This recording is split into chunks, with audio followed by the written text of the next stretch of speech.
कुछ रोज कबल एक खौफनाक वीडियो सोशल मीडिया पर वायरल हुई जिसके बारे में कहा जा रहा है कि कच्चे के डाकुओं ने एक शहरी को तावान ना देने पर बेदर्दी से ज़िबा कर दिया और लाश की बेहुरमती भी करते रहे। जमहूरियत की अलमबरदार, अमन की ठेकेदार पीपल्स पार्टी 2008 से लेकर आज तक सिंध पर काबिज है, लेकिन जितना बुरा हाल सिंध का है शायद ही किसी और सूबे का हो। करप्शन, बदअमनी की वजह से पूरे मुल्क का बेड़ा गर्क हो चुका है। जो हुक्मरान अवामी वोटों से इक्तदार में आते हैं उन्हें अवाम की फिक्र होती है, लेकिन ये कैसे हुक्मरान हैं? रियासत के अंदर छोटी छोटी रियासतें कायम हो चुकी हैं, इदारे अमन कायम करने में नाकाम हो चुके हैं। अगवा बराए तावान के नाम पर जारी इस खूनी खेल को कब ब्रेक लगेगी ये कोई नहीं जानता। अगवा करने वाले किसी दूसरी दुनिया या दूसरे मुल्क से नहीं आते, बल्कि इसी सरजमीन पर मौजूद हैं। बगैर किसी जुर्म के ज़िबा होने वाले इसी सरजमीन पर मौत के घाट उतारे जा रहे हैं। लेकिन मजाल है सिवाय नुमाइशी कार्रवाइयों के कोई ऐसा एक्शन हो कि पता चले वाकई ही रियासत की रिट कायम है। पुलिस को सब मालूम होने के बावजूद जुल्म बर्बरियत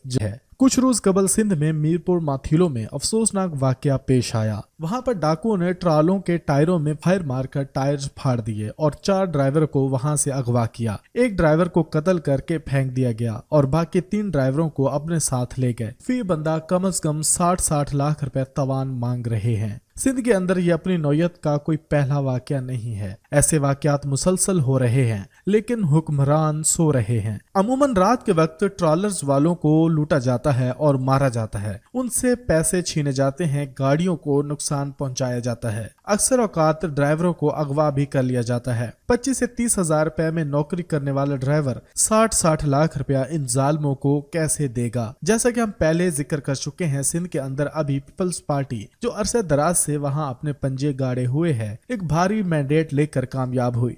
लेकिन अफसोस कि सिंध के हालात बेहतर करने की तरफ इनका कोई ध्यान नहीं है। सिर्फ और सिर्फ अपने जाती मफाद में कानून बदलने और फवायद हासिल करने में लगे हुए हैं। लाहौर से कराची जाने वाली शाहराह पर इस तरह का जुल्म किया जा रहा है। ये इंतहाई शर्मनाक बात है कि तमाम इदारे जिन्हें आम आदमी की कोई फिक्र नहीं। जब हमारे सिक्योरिटी इदारों का सारा फोकस फजूल किस्म की लीगों पर, सियासी चमचों, VIPs की सिक्योरिटी पर होगा तो आम आदमी इस तरह जुल्म का शिकार होता रहेगा। पूरे पाकिस्तान में अशा की तरसील का जो सिस्टम चल रहा है वो इन ट्रांसपोर्टर्स की ही मरहूने मिन्नत है जो किसी भी वक्त मौत की आगोश में चले जाते हैं। अगर जुल्म सितम का यही सिलसिला जारी रहा तो हमारे पाकिस्तान की डूबी हुई मईशत मजीद डूब जाएगी। हमारी कानून नाफिज करने वाले इदारों से गुजारिश है, खुदारा उस पाकिस्तानी का भी ख्याल करें जो इस पाकिस्तान के लिए हाथ पांव मार रहा। अगर आप हमारे इस चैनल के ऊपर नए हैं तो कॉम डिजिटल को सब्सक्राइब कीजिए। फेसबुक पर आप हमें फॉलो कर सकते हैं। इसके अलावा आप हमारी वेबसाइट विजिट कीजिए www.dailycom.com।